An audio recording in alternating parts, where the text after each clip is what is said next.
नमस्कार. आजचा माझा व्हिडिओ हा माझ्या नेहमीच्या व्हिडिओजपेक्षा थोडा वेगळा आहे. 18 जानेवारीला मी स्टार गेझिंग मुंबई ह्या संस्थेतर्फे स्टार गेझिंग म्हणजेच आकाश निरीक्षण करायला माहुलीला गेलो होतो. लोकलने आसनगाव स्टेशन गाठलं आणि स्टार गेझिंग मुंबई या संस्थेने बुकिंग केल्यानंतर पाठवलेल्या मेसेजमध्ये एक जागा सांगितली होती, तिथे सगळे भेटलो. मग तिथून बसने माहुलीला निघालो.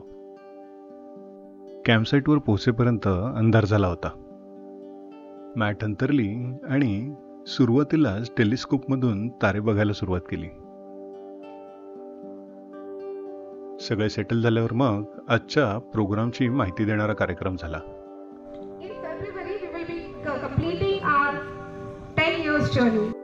ते प्रोग्राममध्येच कळलं की स्टार गेझिंग मुंबईला 10 वर्ष पूर्ण होतात. सगळ्यांनी टाळ्या वाजवून त्याला साथ दिली. पुढच्या प्रेझेंटेशनमध्ये नक्षत्र किंवा कॉन्स्टेलेशन आणि त्यांच्या भारतीय आणि ग्रीक ॲस्ट्रॉलॉजर्सनी लावलेला अर्थ या सगळ्याची माहिती दिली. मला खूप आधीपासून प्रश्न होता, गुरु शनी एखाद्या राशीतून जातात म्हणजे नक्की काय? त्या प्रश्नाचं उत्तर इथे मिळालं. नक्षत्र हे आपल्या आकाशगंगेतील तारे आहेत. ते आपल्याला पृथ्वी स्वतःभोवती फिरण्यामुळे एका जागेवरून दुसरीकडे जाताना दिसतात. तर ग्रह जसे की शनी, गुरु हे पृथ्वीप्रमाणे सूर्याभोवती फिरत असतात. त्यांच्या या फिरण्यामुळे ते आपल्याला नक्षत्रांपेक्षा वेगळ्या लाईनमधून फिरताना दिसतात. या दोन्हींच्या रेषा जिथे भेटतात तेव्हा तो ग्रह त्या नक्षत्रातनं जात असतो. लहानपणापासूनच ह्या फुलपाखराचं मला खूप नवल वाटायचं. पण भारतीय ॲस्ट्रॉलॉजर्सनुसार हे मृग नक्षत्र आहे, म्हणजेच हे एक हरिण आहे. जर आपण हरणाला खालून बघतोय असा विचार केला तर हे 4 तारे म्हणजे त्याचे पाय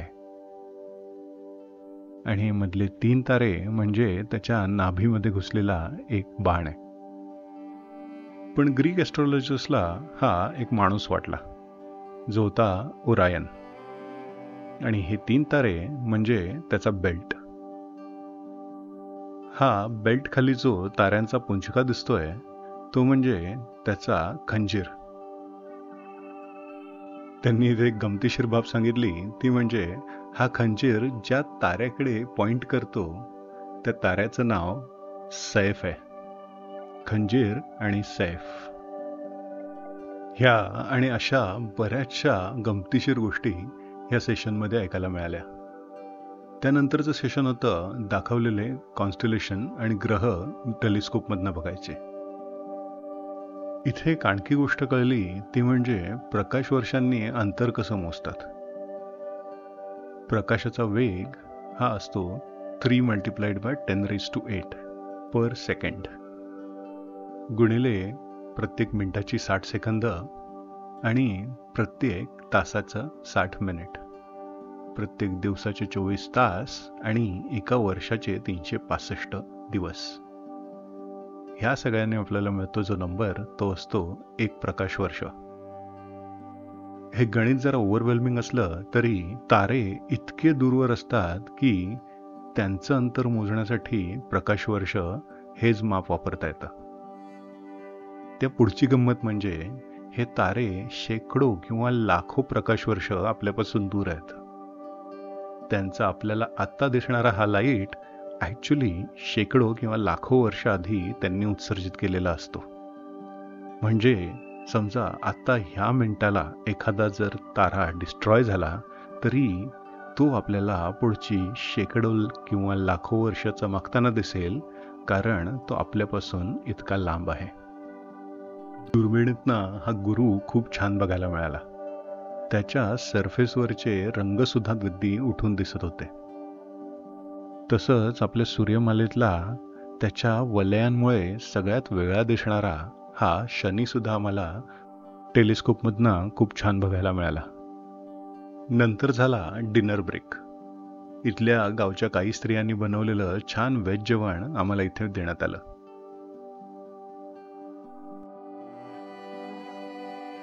जेवणानंतर समोर प्रोजेक्टरवर वेगवेगळ्या ॲस्ट्रॉनॉमीशी रिलेटेड प्रेझेंटेशन्स आणि व्हिडिओज दाखवण्यात आले. नंतर रंगलं प्रश्नोत्तर सेशन. आमच्यातल्या काहींना पडणाऱ्या प्रश्नांची उत्तरं इथले एक्सपर्ट्स देत होते. प्रश्नोत्तरानंतर सध्याचा हॉट टॉपिक म्हणजेच आपल्या सूर्यमालेतले ग्रह अलाइनमेंटमध्ये येणार ह्याबद्दल होता. प्रेझेंटेशन नंतर कळलं की ते अलाइन होणार नसून 5 ते 6 ग्रह आपल्याला नुसत्या डोळ्याने बघता येऊ शकतात. नंतरच्या सेशनमध्ये हा व्याध तारा दाखवण्यात आला. रात्रीच्या आकाशात दिसणारा सगळ्यात तेजस्वी तारा म्हणजे व्याध किंवा सिरियस. भारतीय ॲस्ट्रॉलॉजर्सनुसार मृग नक्षत्रामधल्या हरणाच्या पोटात जो बाण आहे तो ह्या व्याधने मारलेला आहे.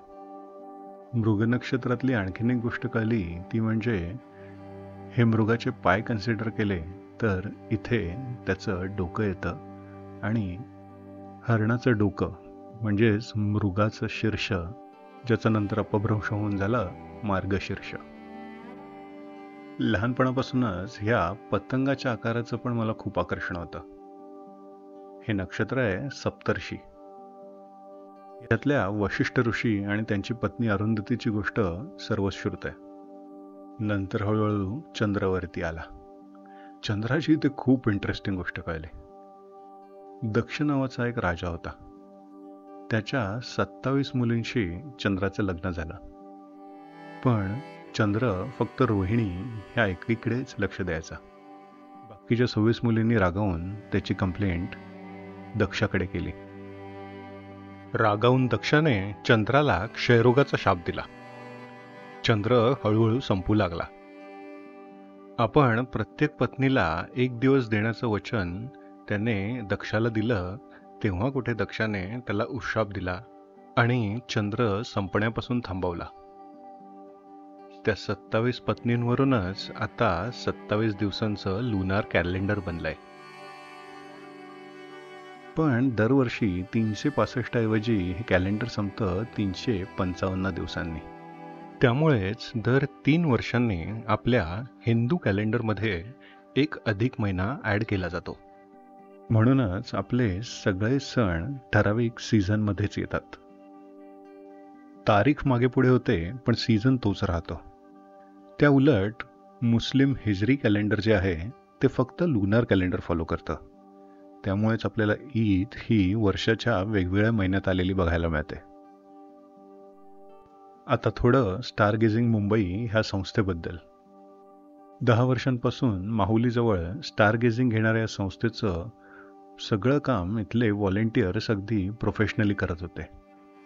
इतक्या तरुण मुलामुलींनी चालवलेली संस्था असली तरी वेबसाईटपासून इंस्टाग्रामपर्यंत आणि बस प्लॅनिंगपासून क्राऊड हँडलिंगपर्यंत सगळी व्यवस्था अगदी चोख होती. ग्रहताऱ्यांची माहिती कंटाळवाणी होऊ नये म्हणून त्यामध्ये वेळच्या वेळी मुद्दाम पेरलेले विनोद रात्रभर प्रत्येकाला जागे ठेवायला पुरेसे होते आणि या सगळ्याची फी अगदीच नॉमिनल होती. जर तुम्हाला आकाश निरीक्षण आणि वेगवेगळ्या ॲस्ट्रॉलॉजी ॲस्ट्रॉनॉमी रिलेटेड गोष्टींची आवड असेल तर stargazingmumbai.in ह्या त्यांच्या वेबसाईटवर जाऊन त्यांच्या पुढील कार्यक्रमाला जॉईन होऊ शकता. त्यांचा नंबर मी ह्या व्हिडिओच्या डिस्क्रिप्शनमध्ये ॲड करेन. मागच्या वर्षी मे महिन्यामध्ये असाच रात्रभर जागून मी एक काजवा फेस्टिवल अटेंड केला होता. त्या काजवा फेस्टिवलच्या व्हिडिओची लिंक इथे देतोय, नक्की चेक करा.